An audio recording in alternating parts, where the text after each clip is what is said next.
As you can imagine, holding together a maritime transoceanic empire is a tad different than holding together a contiguous land-based empire. It requires different strategies and also results in different outcomes. In the transoceanic maritime empires that Europe developed from 1450 to 1750, both economics and culture were important for European countries intent on maintaining control in the Americas and in the Indian Ocean.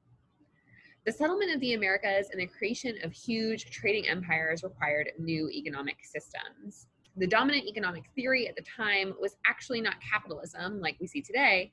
Rather, it was an economic system called mercantilism. In mercantilism, states, mostly royals and their advisors, tightly control the trade of their nations and their colonies. It's a very closed system and definitely not a free market. How does this system work? Well, first, it's based on the idea that trade is a zero-sum game. There will be a winner and there will be losers.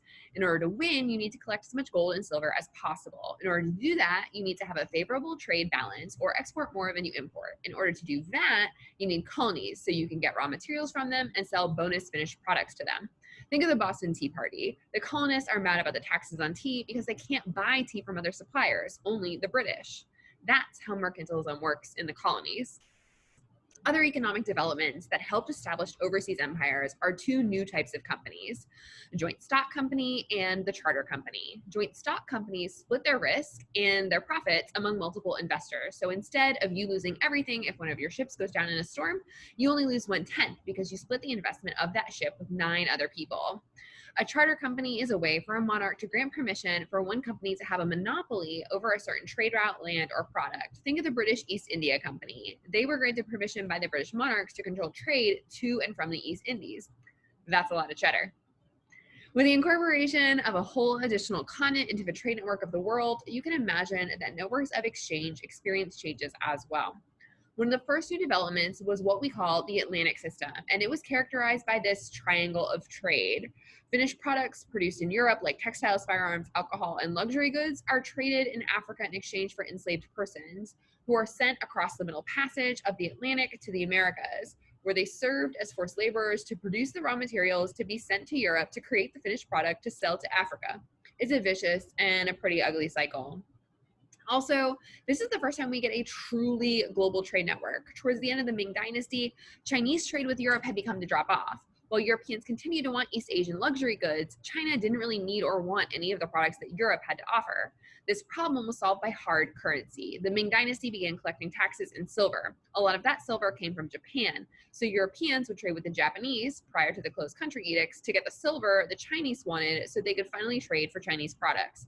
Then the Spanish discovered a giant mountain of silver in present-day Bolivia called Potosi.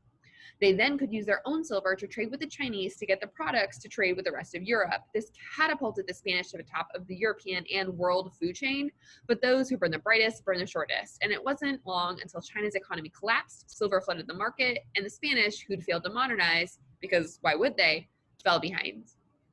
Despite these changes, most production on a regional level remained local and artisanal, conducted by regular old peasant labor. For example, cotton production in India remained a staple of the economy and a staple of employment for regular Indian peasants.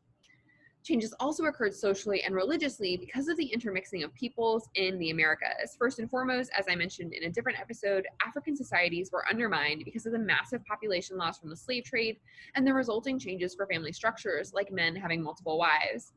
Secondly, the Africans who were forcibly taken to the Americas and separated from their own ethnic and linguistic groups created new cultures with each other and with Amerindians and Europeans.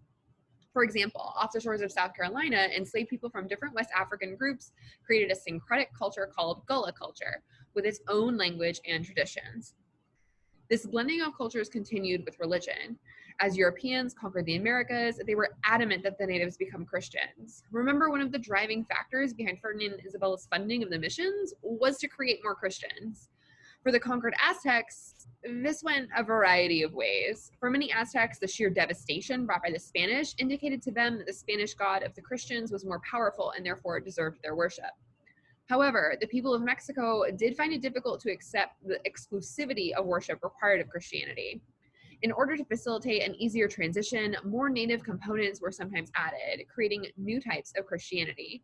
For example, in Mexico, a young native man claimed to have seen a vision of the Virgin Mary over the hill where an Aztec temple to their mother goddess had once stood. The Basilica of Our Lady of Guadalupe sits there now.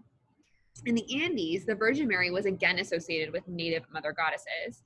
In this image, we see her displayed as the mountain Potosi. This type of blending made it easier for many in the Americas to adapt to Christianity. In the Caribbean, a different synthesis was taking place with religion. West African shamanist and animist beliefs in the spirit world and the ability to contact it were blending with the idea of Catholic saints into what became what we know as voodoo or Santeria.